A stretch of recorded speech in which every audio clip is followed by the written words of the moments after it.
আপনি ইংল্যান্ডের ব্রিটিশ মিউজিয়ামে যদি কখনো ঢোকেন, দেখবেন ইংল্যান্ডের ব্রিটিশ মিউজিয়ামের সাদা পাথরের ফলকে লেখা বাবা হিসেবে, নেতা হিসেবে, সমাজ সংস্কারক হিসেবে মুহাম্মদ হচ্ছে এই পৃথিবীর একজন সুপারম্যান।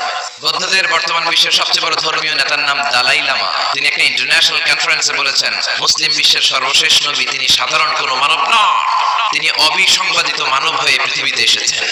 মাইকেল এইচ হার্ট একটা বই লিখেছেন, পৃথিবী কাঁপানো 100 জন মনীষীর জীবনী তিনি সেখানে এনেছেন। কিন্তু তিনি খ্রিস্টান হয়েও সর্বপ্রথমে র্যাঙ্কিং এ যাকে 1 নম্বরে রেখেছেন তিনি হচ্ছেন আমার নবী মুহাম্মদ রাসূলুল্লাহ।